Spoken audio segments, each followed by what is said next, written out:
I'm Arianne, and today I'm going to show you how to make a lovely silk veil like the one that I'm wearing today. Its hem is so fine that it almost looks like it's not there, but it's simply whip stitch. It's just that the size and the fineness of the roll make it perfectly suited to fine silk veils. I found out about it from the Museum of London's book, Textiles and Clothing, which you've got to have. And their description of it piqued my curiosity just a bit and maybe seemed to be a bit of a challenge. Another form of hem particularly suited to fine silks is the rolled hem. This is less conspicuous than the double hem, but demands more skill and manual dexterity, as it cannot easily be pinned in place before sewing. The left hand rolls the raw edge and holds this in place, whilst it is stitched by the right hand. The technique is used solely on the fine transparent silk veils of the late 14th century, and then it gives some examples, where it has proved most efficient as well as unobtrusive. The rolling and stitching, long diagonal hem stitching which wraps itself around the roll, is especially finely executed, the roll being less than 1 millimeter deep and with approximately 5 to 6 stitches per centimeter. These hems are clearly the work of a highly experienced and skilled worker, and often seem to have been stitched with the material facing away from the sewer. Today it is more usual for the material to be held the other way round. Definitely a challenge. But when I sat down with my silk scrap and my regular cotton thread, and I practiced rolling this roll and stitching the stitch, 5 minutes later, my stitches were the size that they said, and my roll was the size that they said. And it wasn't just me, because I've since taught this class, and most of my students can get it in maybe a little bit more than 5 minutes. And got to admit, it is just the finishing touch that a fine silk veil needs. So, let me sit down and we'll get started.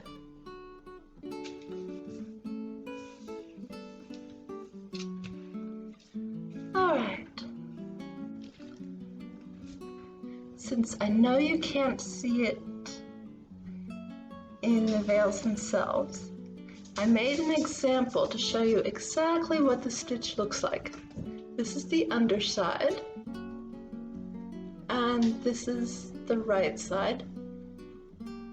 You might be able to see the lip where the roll is, but when you're working with a silk veil and the roll is less than 1 millimeter in dimensions, you're not going to be able to tell which is which without looking really closely. Now, you can use a scrap of whatever you have lying around. I am using another scrap of heavyweight linen and a bright red piece of embroidery floss, so you can't miss what I'm doing. Now, fabric rolls best on a wet finger and thumb, so dampen your fingers. Hopefully you've washed your hands recently.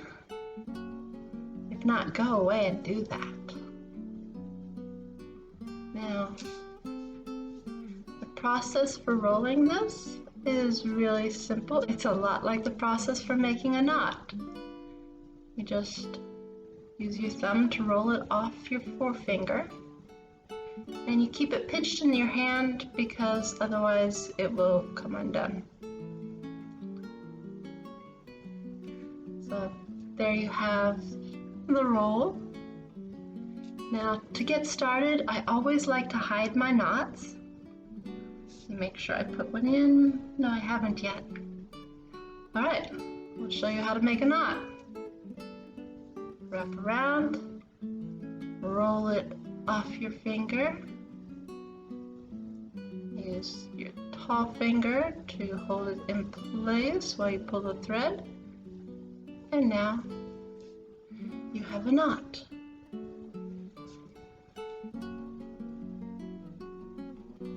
So, since I like to hide my knots, any phlebotomists out there will have an easier time doing this than maybe the rest of us. Imagine that the rolled hem is a straw. Stick your needle inside the straw as far up as you can go, and then poke it out the side.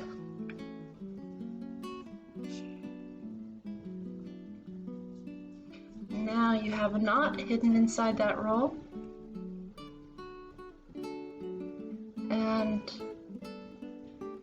just come around to the same exact place, and there, you've locked it in place. Now hold your fabric right there and roll it a little bit ahead of there. It'll get easier once you can wrap this around your finger.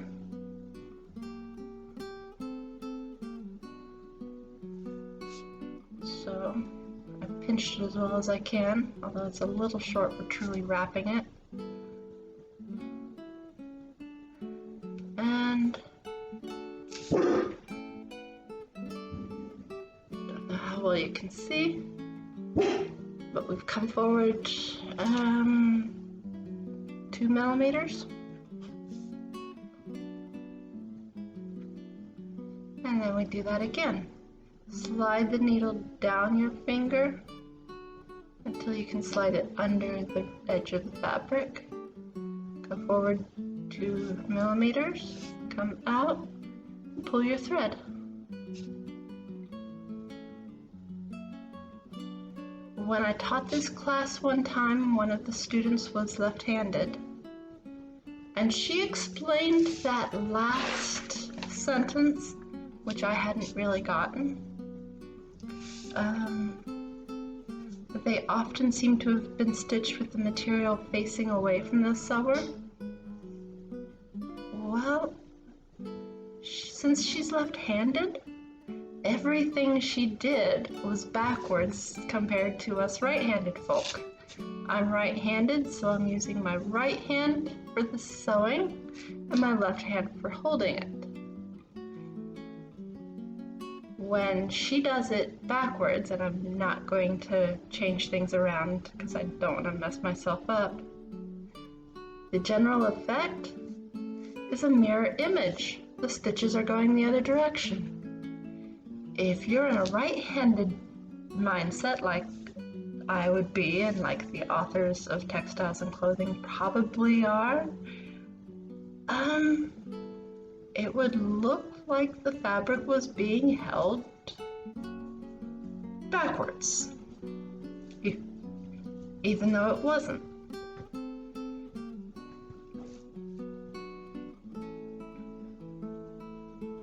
We also have to remember that back then, very little had been standardized. So, if nobody's ever taught you the one true way of doing XYZ, then you're going to do it whatever way makes the most sense to you. And it might be different from the way that Lady So-and-so does it.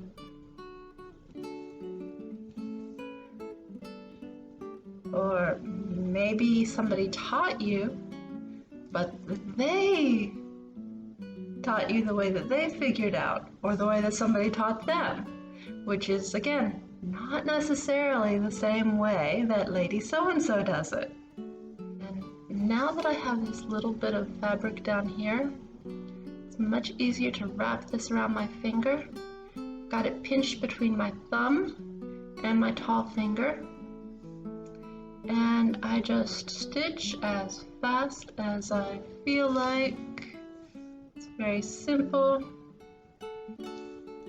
If it was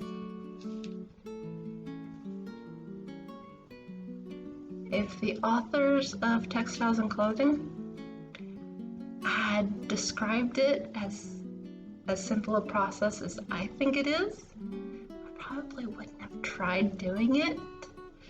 Except maybe, okay, it's still the best way to hem a silk veil.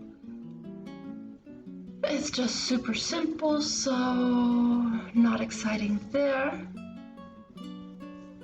Oops, I let go.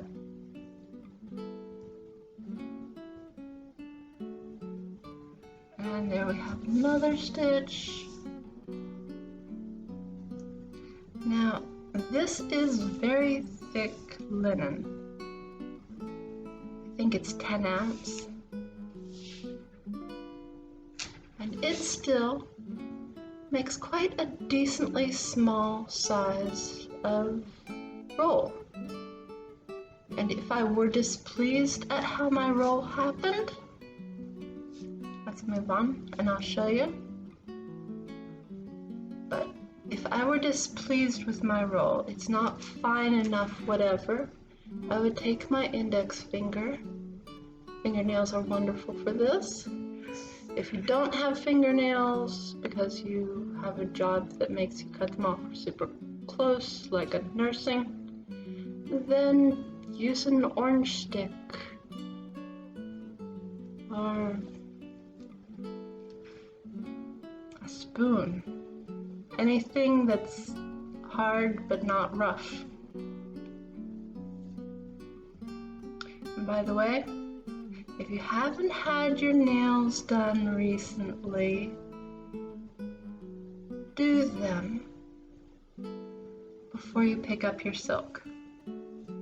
You do not want rough nails or rough skin to mess up your fine silk. So before you pull out the silk, give yourself a nice manicure. Doesn't have to be fancy. Mine's practically never fancy. But make sure there's no rough edges on your nails. Rub some lotion into your skin so that you don't have rough skin. Do whatever it takes. Take a little care of you. Now, if you're following along, I bet that at this point, you're looking at your stitches and going, that's not bad. That's actually maybe pretty good. I bet if I were doing this on actual silk with nice white silk thread, instead of this brightly colored thread that stands out against my practice fabric, I bet it would look pretty good. How long has it been since we got started? Not long at all. But there are a few other things that you need to learn before I let you go. One of them is how to make a knot inside so that it doesn't show up on your lovely fine silk. So what I do is I let go of my roll and I unroll it just a bit. If you can see that. And as far in as I can, I take a little bitty stitch. I hope you can see this. So after I take that little bitty stitch, I take another little bitty stitch in the same exact place. And then I have a loop. And I go through that loop.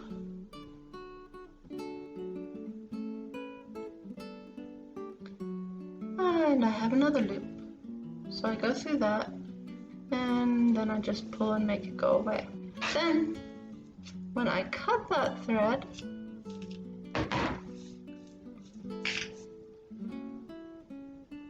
that knot is completely hidden inside the roll, right where I want it.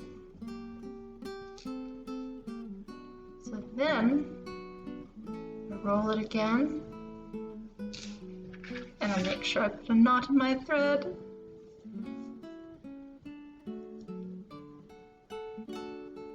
Nice and simple there. And I do the phlebotomist move.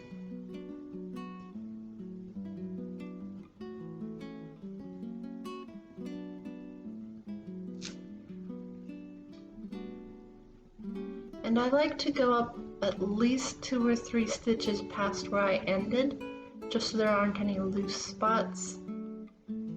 Keep the tension the same even where I made a knot. And then for those 2 or 3 stitches, I just follow where I stitched before, just in case somebody can spot my stitches.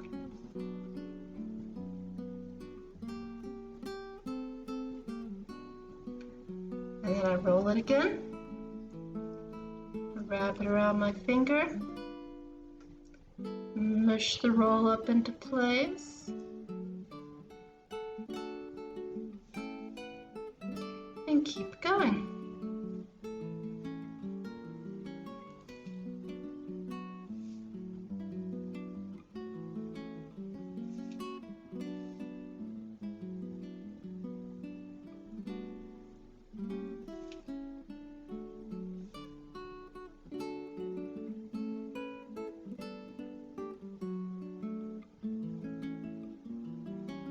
And there we are.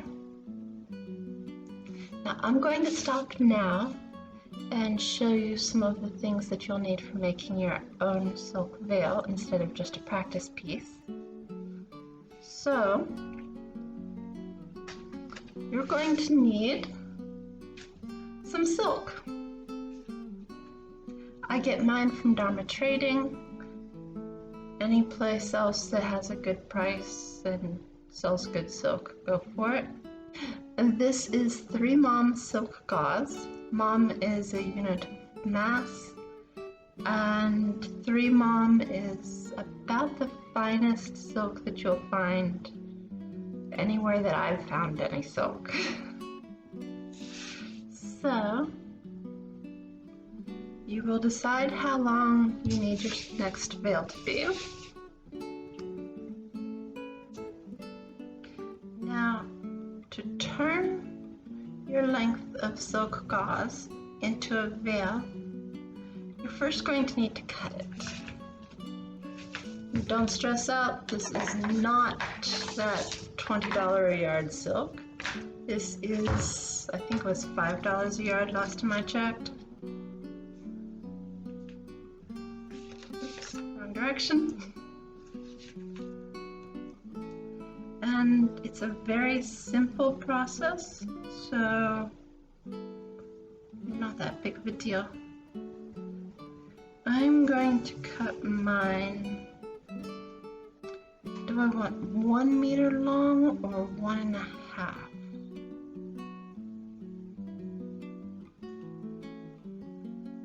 I think we'll go with a meter and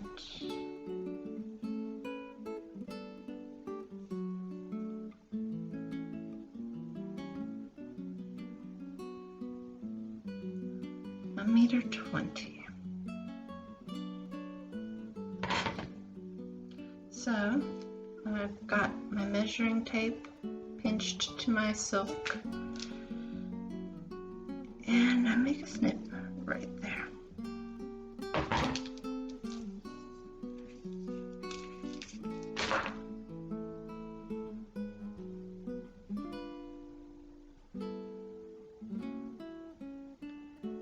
Now I'm going to pull one thread from where I snipped it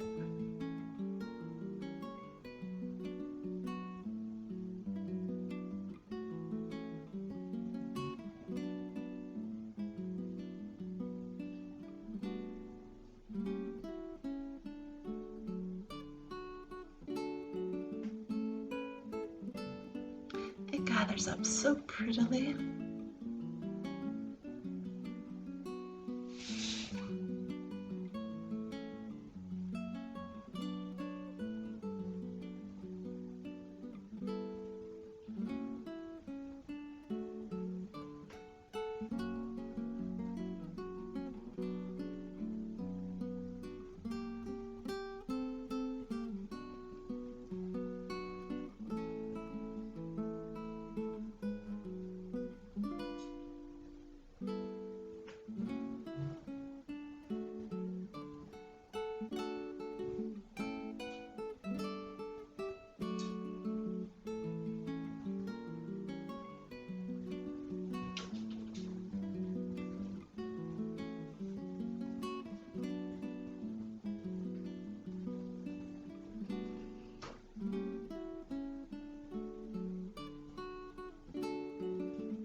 And I don't need to gather it the whole way across, I just need to have it pulled out of place all the way across.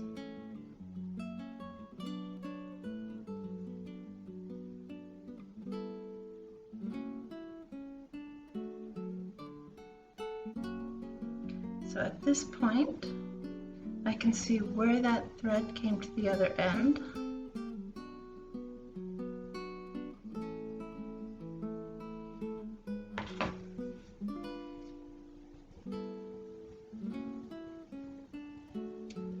And I'll snip it right there.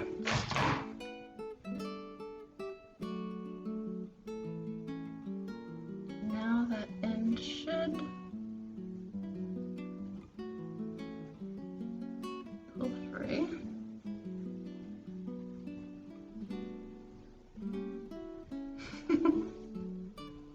Where did it go? I think it already did. Pulls free so easily, it didn't seem like I'd pulled the whole thing.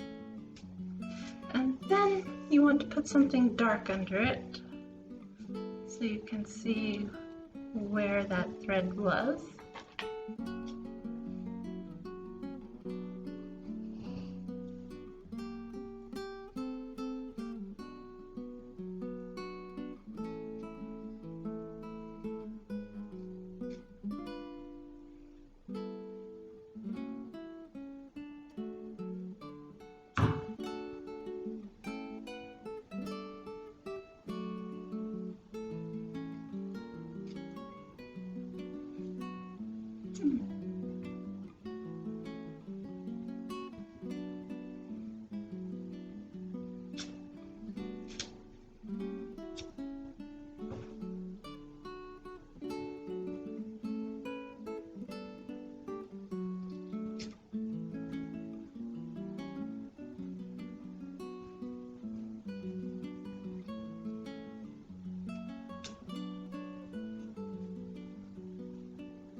hand does not work nearly as well as my sleeve for showing the difference.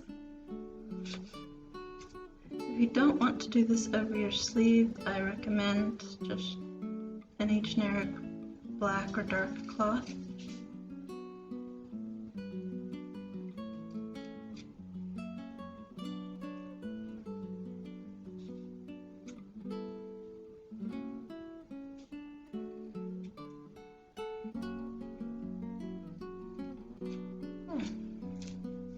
Now this will go back in the bag to protect it, and this will get folded up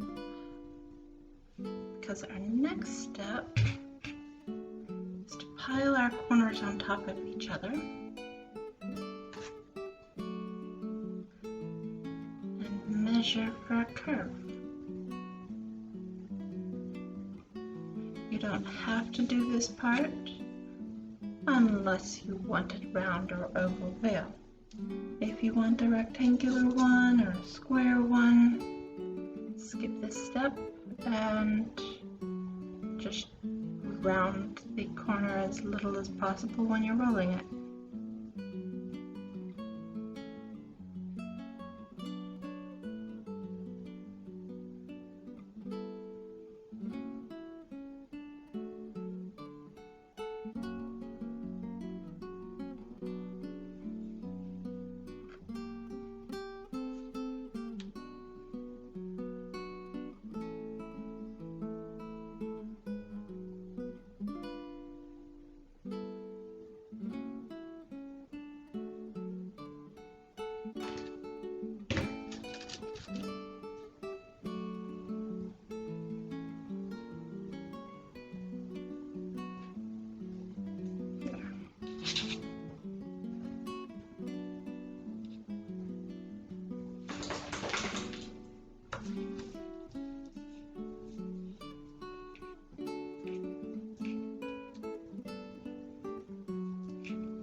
This part's a little fussy, but you want your rounded edge to gently and evenly come into your straight edge. You don't want it to be a little bit off.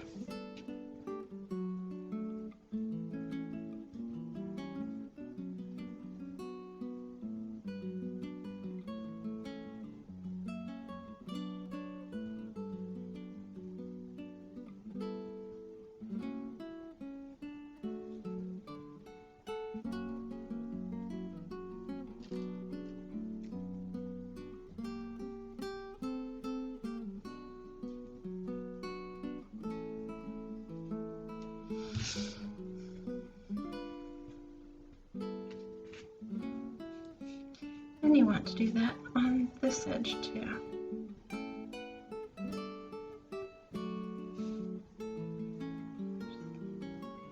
I missed one.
That should be enough, and if it isn't, we will do more.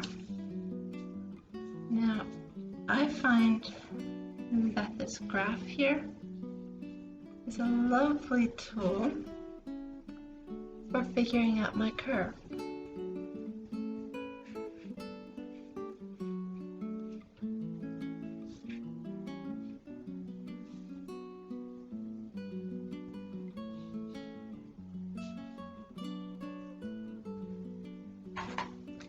I take my washable pen marker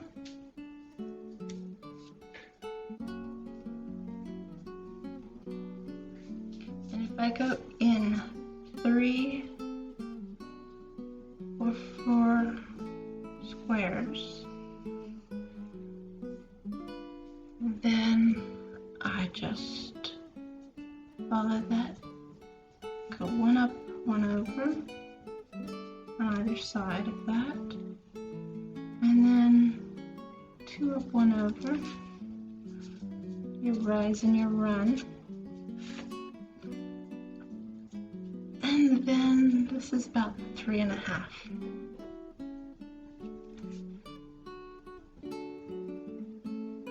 So 1 down, 2 over, and then 1 down, 3.5. Yay! We have a curve that will look about right.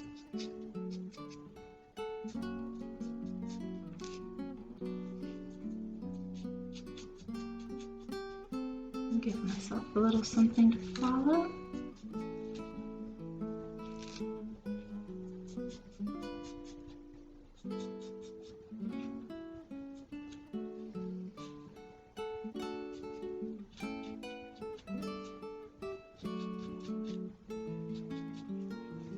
Now this is not set in stone, it's set in silk.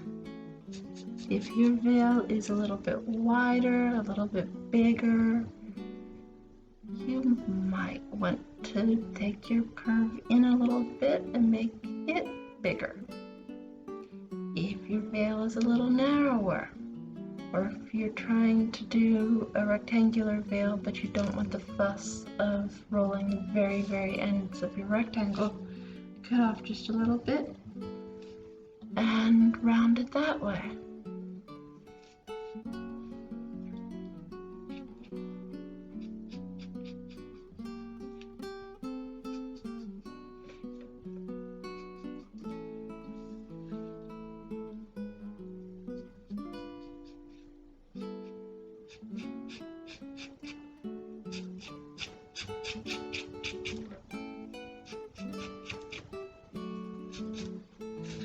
There.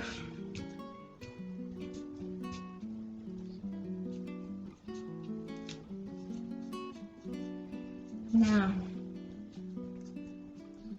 there might be some places where you didn't round it very well. You can go back and fix those, although you're going to be rolling the edge. And anything that's not major is going to be pretty well hidden, which is a lovely thing about working with silk gauze. Now, I might be a little bit worried about things getting off from where they belong, so I tend to pin it on either side of the line.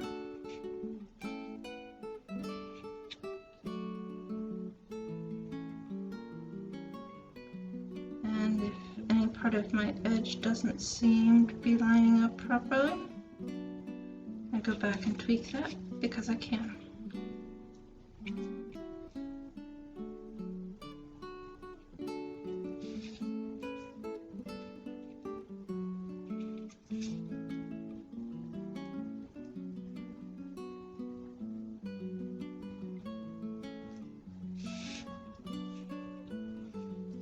Something back there.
There.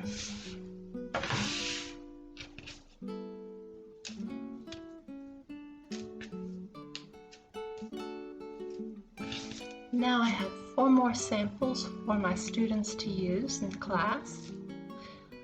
And 1 new veil as soon as I can get it hemmed. And it will be beautiful, just like all of them.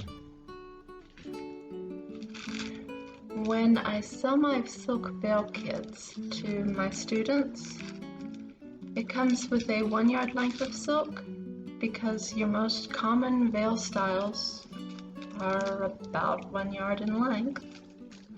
And it's a good size for someone who's starting out with veil hemming. I have, however, made much longer veils. This one is much shorter. It's about as short as it can go. But I have made two 2-yard long veils. This was 1.5 yards. So is this, I think.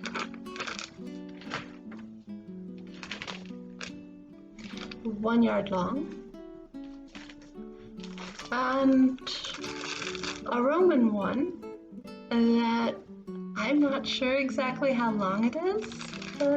I just took the length of silk, draped it like the statues, and went, okay, if I cut here, it'll be the perfect length. I did not hem the sides of this thing, just the ends. You will also need some silk thread. I bought a cone because why not? You don't have to. You can buy a much smaller spool of thread. This is also silk. It came from Joann's, and they do carry white. I just didn't need it. I also find that the fine beading needles from Joann's and Michael's or wherever are the best choice for doing the silk veil because they have a big enough eye but not a big one, and they're so skinny that they'll slip through the roll with little to no problem. Now, I do strongly suggest you might notice that all my veils, when they're not in use, are in little plastic baggies. I also do that, of course, with the silk veils that I'm in the process of making. I also have learned to put the needle on a separate piece of fabric that's a little sturdier than gauze, and just so I'm not detangling the needle every time. And a good pair of snips is not a bad idea.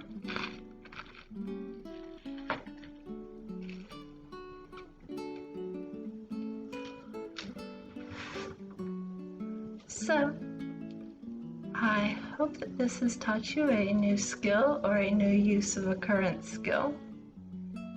And please, if you use this to make a silk veil, show me what you did.